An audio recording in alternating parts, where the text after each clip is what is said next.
इस कार्यक्रम के पुण्यार्चक हैं श्रुत संवर्धक समूह गुरु भक्त परिवार, श्री चंद्रदीप जी आगरा, श्री नितिन काला हैदराबाद, श्री विकास जैन इंदौर, श्री मानस जैन टीकमगढ़, श्री दिनेश जैन अली टीकमगढ़, श्री राजीव जी जैन सहारनपुर, श्री नवीन जी छतरपुर, श्री शिवम श्रेयांश जैन भिंड, श्री उदित जैन तन्मय जैन सहारनपुर, श्री हैप्पी भैया शानगढ़, श्री शशांक जैन आरा बिहार, श्री प्रवीण जैन आगरा, श्री नितिन कासलीवाल औरंगाबाद, डॉक्टर श्री अक्षय जैन, डॉक्टर मनीष बोथरा जयपुर, श्री अक्षत जैन सहारनपुर, श्री आदित्य जैन बेगमगंज मध्य प्रदेश, श्री पदम चंद जी बाकलीवाल, नितेश जी बाकलीवाल, सोनाली जी बाकलीवाल, निर्जरा जी बाकलीवाल, ज्योति बाकलीवाल निवासी Abu Dhabi, doctor Akshay Jaipur, Manish Bothra Jaipur.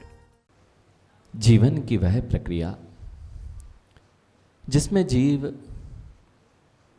अपने श्रम के माध्यम से आत्मा को परमात्मा बना लिया करता है, ऐसे ही यह श्रमण संस्कृति जिसमें श्रम के माध्यम से जीव अपने आत्मिक विकास को प्राप्त होता हुआ एक दिन उस स्थान पर पहुंचता है जहां जीव के पास में मात्र आनंद और अनंत गुणों का, सुखों का समुदाय हुआ करता है। यह आत्मिक विकास की क्रमिक प्रक्रिया अगर जीवन में हम अपनाने लग जाएं तो नियम से हम भी एक दिन जिन प्रभु की पूजा स्तुति कर रहे हैं उनके साथ उनके जैसे बन के बैठ जाएं। और श्रमण संस्कृति का प्रधान यदि कुछ रहा है तो यही तो श्रमण संस्कृति की उत्कृष्टता का कारण है कि यहाँ पर भगवान की भक्ति के साथ साथ भक्त को भगवान बनने के लिए प्रेरित किया गया है। जब तक मेरे जीवन में भक्ति मात्र रहेगी तब तक मैं भगवत्ता की ओर नहीं बढ़ पा रहा था। तो शायद आचार्य भगवंतों ने वह मार्ग आपको प्रतिपादित किया जिसमें आपको भक्ति के साथ में अब अपने कदम को आगे बढ़ाना है और इस प्रक्रिया की ओर जाना है कि मुझे अपना जीवन कैसे उत्कृष्टता की ओर ले जाते हुए एक दिन भक्त से भगवान बनना है। यह सारी की सारी प्रक्रिया मुनिराज से प्रारंभ नहीं होती। ये सारी की सारी प्रक्रिया मुनिराज से प्रारंभ नहीं होती। ये प्रक्रिया का प्रारंभ हो जाता है एक त्रियंच भी यह प्रक्रिया प्रारंभ कर सकता है, एक त्रियंच भी यह प्रक्रिया प्रारंभ कर सकता है और एक जिसे हम सबसे बुद्धिमान विवेकवान प्राणी कहते हैं वह मनुष्य भी इस प्रक्रिया से जुड़ सकता है और इस प्रक्रिया में अपना कदम अग्रसर कर सकता है। मैंने कहा त्रियंच में भी वह सामर्थ्य है कि वह जिनेंद्र भगवान के बताए हुए मार्ग पर चलते हुए अपना उत्थान और अपना उत्कर्ष को प्राप्त कर सके। यही जिन संस्कृति की सबसे बड़ी देन है। यदि यह आपको ज्ञात हो जाता है कि मैं कुछ कर सकता हूं तब बहुत कुछ किया जा सकता है, और जिसके अंतरंग में यह भाव ही नहीं आता कि मैं कुछ बन सकता हूँ, कुछ कर सकता हूँ, तब तक वह जीव कभी आगे कदम ही नहीं बढ़ा सकता। इसलिए आज आचार्य भगवान आपको यहाँ यह शिक्षा देने जा रहे हैं कि जीवन में मात्र भक्त बन के नहीं रहना है, भक्ति के ऊपर आप कदम बढ़ाते जाएं। एक दिन इस धरती के चलते फिरते देवता दिगंबर मुनि बने और दिगंबर मुनि बनकर ही प्रभुता हासिल की जाती है। इसलिए यह क्रमिक विकास का क्रम जिस दिन आपके जीवन में आने लग जाएगा, बस वहीं से भगवत्ता का क्रम प्रारंभ हो जाएगा। हर्षित, अच्छे बनने की प्रक्रिया ही भगवान बनने की प्रक्रिया है। पारिक जी, अच्छे बनने की प्रक्रिया ही भगवान बनने की प्रक्रिया है। मैं अपने जीवन में अच्छा बनने का प्रयास नहीं कर पा रहा हूं, इसलिए शायद कभी भगवान और भगवत्ता की ओर नहीं पहुंच पा रहा हूं। अभी अभी आपने कहा था बी प्योर, बी प्योर। मैं मिलावट की ओर बढ़ता जा रहा हूं। मैं मिलावट से कभी शुद्धता की ओर देखता ही नहीं हूं कि मैं शुद्ध हूं। और शुद्ध देख भी लूं तो कभी उस ओर कदम नहीं बढ़ाता हूं कि मैं शुद्ध होऊंगा कैसे। इसलिए बहुत अच्छी, मुझे यह ज्ञात ही नहीं था, जगत को यह ज्ञात नहीं था माँ कि अपने आप को शुद्ध कैसे किया जाता है, अपने आप को अच्छा कैसे बनाया जाता है। तो आचार्य भगवंतों ने यह आपको आदेशित किया, अथवा ये कहें कि जिनेंद्र भगवान की देशना में यह निश्चित हुआ कि आप अपना जीवन अच्छे की ओर कैसे अग्रसर करेंगे। जब तक मेरे जीवन में अपने बाहरी वातावरण से सामंजस्य नहीं बैठ रहा है, तब तक मेरे अच्छे बनने की प्रक्रिया प्रारंभ नहीं होती। सबसे पहला कार्य होता है मेरे बाहरी वातावरण से मेरा सामंजस्य बैठ जाना। सबसे पहला यह कार्य यदि हो जाता है तो शायद आप अपने जीवन में कुछ अच्छा पा सकते हैं। ये कैसे संभव है? तो आपको सबसे पहले आदेशित किया, कोई भी कार्य करना हो माँ तो सबसे पहले मैत्री भाव जगत में मेरा कुछ जीवों से। बिल्कुल, आज यही तो है जिससे मेरी बनती है, बस उनसे मेरी मैत्री है। और जिनसे मेरे विचार नहीं मिलते हैं, जो मेरे अनुकूल रूप नहीं दिखाई दे रहे हैं, उनसे मैं मैत्री को स्थापित ही नहीं करता हूँ। आज जगत की लीला, भारत जी, आज जगत की लीला ऐसी है, मैत्री स्थापित की लोगों ने तो मानव से तो मैत्री स्थापित की, एक पशु से भी स्थापित कर ली, गाय से स्थापित कर ली, लेकिन अन्य जीव जंतुओं से वह मैत्री स्थापित नहीं कर पा रहा है। इसलिए वह सोचता तो है, इसलिए यह पंक्ति सार्थक नहीं हो रही। कितने ही बुद्धिमान हो जाओ और आप ये कह रहे थे मैत्री भाव जगत में मेरा सब जीवों से नित्य रहे, लेकिन अपने ही भाई बंधुओं के प्रति तुम्हारे मैत्री परिणाम नहीं थे। अब विचार करें मेरा जीवन अच्छा होने की प्रक्रिया कहाँ से प्रारंभ होती है। इसलिए सबसे पहला सूत्र यदि अपने जीवन में आना चाहिए तो सबसे पहले सबके प्रति मैत्री भाव। अभी अभी आपको 5 P आपने बताए, देखिए उनका नाम भी पारक, महेंद्र जी पारक। तो पारक जी वो महावीर की परंपरा में है, इसलिए पहले महान माँ लगा लिया, उसके बाद पारक पी बताने वाले 5 तो अभी आपने देखा कि कैसे हम उनको सामंजस्य बिठा सकते हैं। इस बात को यदि हम समझ जाएं तो मेरा जीवन थोड़ा आगे बढ़ने लगे। मैं जब जब मनीष, अभी बांग्लादेश में कुछ हुआ था, बांग्लादेश में अंतरंग में भड़काव हो गया था। अंतरंग के लोग, बाहर से किसी ने आक्रमण नहीं किया था, लेकिन यदि अंतरंग में अंतरंग शत्रु हावी हो जाएं तो बाहर से भी आपको हारना ही पड़ता है, और अंतरंग में सत्ता पलट कब हो जाता है ये पता ही नहीं चलता है। इसलिए मैं अभी तक बाह्य में शत्रुपना देख रहा था, अभी अंतरंग के शत्रु मुझे दिखाई नहीं दे रहे थे, इसलिए बाह्य के शत्रु दिखाई दे रहे थे। आज विचार करना है डॉक्टर अक्षय, यदि शत्रु के शत्रु से मित्रता कर ली जाए तो बात बन जाए। मनीष, शत्रु के शत्रुता से यदि तुमने भी बैर रख लिया तो 2 शत्रु तुम्हारे सामने हो जाएंगे। एक तो शत्रु है, और शत्रु का जो शत्रु है यदि उसे मित्र बना लिया जाए तो तुम अपने जो शत्रु हैं उस पर विजय प्राप्त कर सकते हो। मान लीजिए अखिलेश आपके झांझरी जी शत्रु थे, हाँ वो ना हो, कोई दूसरे झांझरी जी हो, नहीं तो झांझरी जी ना हो तो अपने घर के भाई बंधु हो, यानी अगर हो तो अभी देखना करना क्या पड़ेगा। झांझरी जी शत्रु दिख रहे हैं ना, शत्रु दिख रहे हैं, और झांझरी का शत्रु वो नवनीत बैठा हुआ है। अब देखो, अगर नवनीत से दोस्ती करते हो तो झांझरी जी जल्दी हार जाएंगे। क्यों? क्योंकि नवनीत किसका शत्रु है?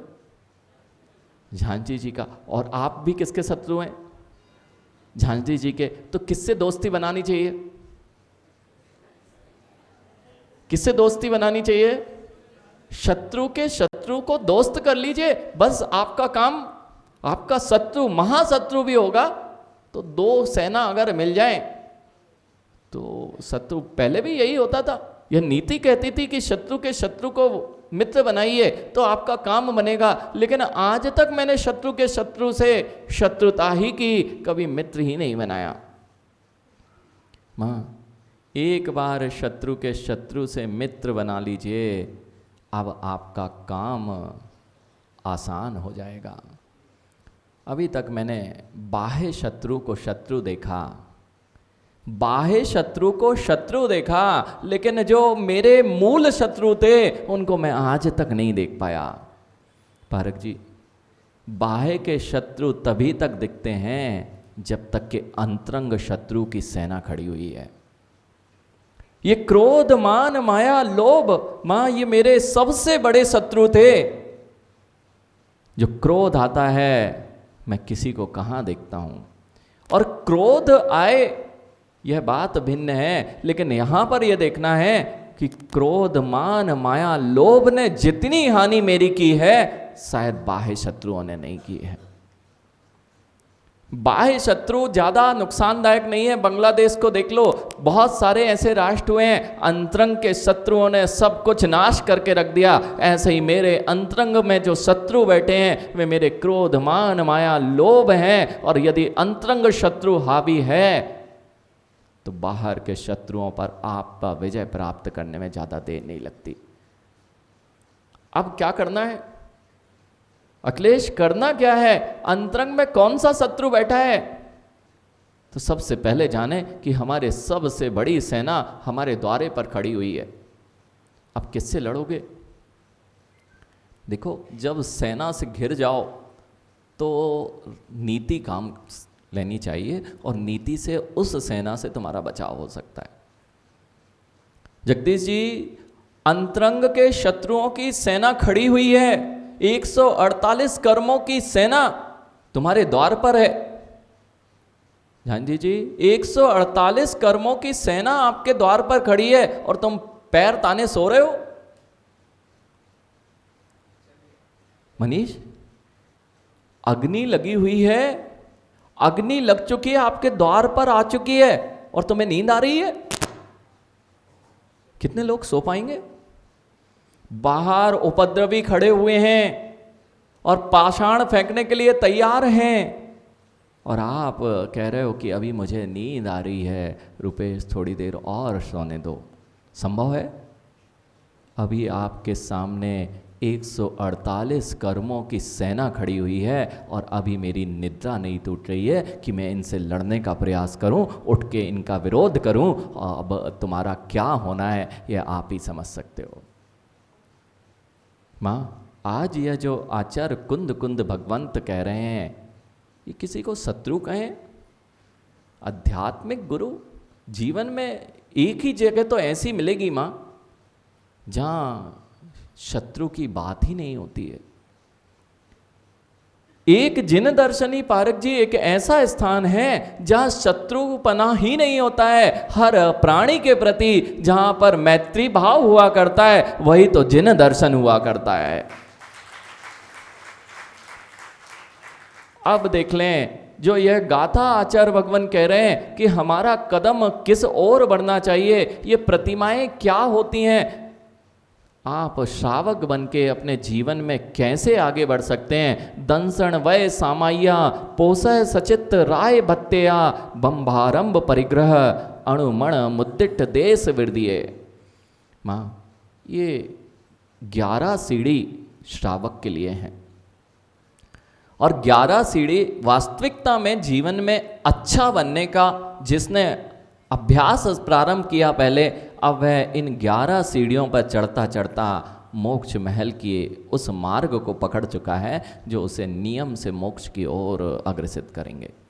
अभी अभी आपने सुना था, वे कमिश्नर साहब आपसे बोल रहे थे कि मैं क्यों भूल कर गया, 55 साल के तक मैंने अभी तक अपने कदम अच्छे मार्ग पर नहीं बढ़ाए, और कहीं ऐसी ही गलती हम लोग तो नहीं कर रहे हैं कि सब कुछ जानते हुए भी वहीं पर अटके हुए हैं जहां हम थे।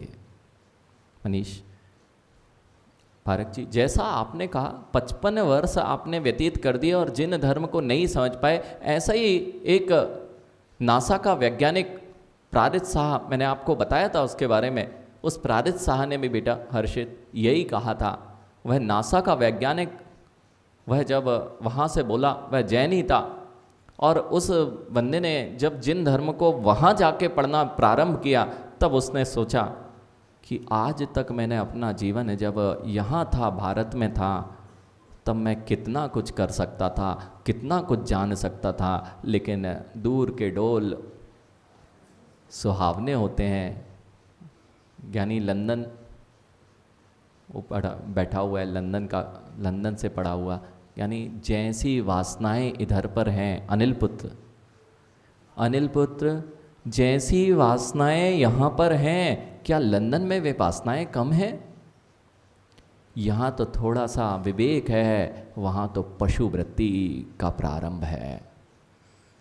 माँ, जो ये बच्चे लंदन, अमेरिका, अनेक बड़े बड़े राज्यों में जाना चाहते हैं, वहाँ इसलिए तो जाना चाहते हैं कि जैसे पशु जीवन जीते हैं वैसे मैं भी स्वच्छंद जीवन जी पाऊँ। मर्यादाओं का अभाव। बेटा, मनुष्य होकर भी जहाँ मर्यादाएं भूल दी जाएं, मनुष्य होकर भी जहाँ मर्यादाओं को भंग कर दिया जाए, तो मनुष्य और पशु में अंतर ही तो इतना है। वह भी वासनाओं से ग्रसित है और आप भी वासनाओं से ग्रसित हैं। आपके पास मर्यादाएं हैं, उनके पास मर्यादाएं नहीं हैं। पूरे जगत को घूम के आ जाना मनीष, पूरे जगत में घूम के आ जाना, बहुत लोगों को बहुत आनंद आता है। और मुझे लगता है जितना पुरुष वर्ग को आनंद नहीं है, यानी उतना आकर्षण स्त्री पर्याय में हुआ करता है। हर जगह जाना है, स्वच्छंद वृत्ति करना है। माँ, पशु वृत्ति और जिन धर्मों में जो संस्कार वृत्ति कही है, इसमें अंतर नहीं कर पाओगे तो हमेशा तुम्हारा घाटा ही लगना है। विदेश क्यों जा रहे हैं पारक जी? विदेश लोग क्यों जा रहे हैं? यहाँ बहुत बंधन है माँ, ये वेशभूषा का बंधन हो या भोजन का बंधन हो। वह रात्रि में भोजन करने वाला पशु भी है और आप भी हैं। विवेक किसके पास है?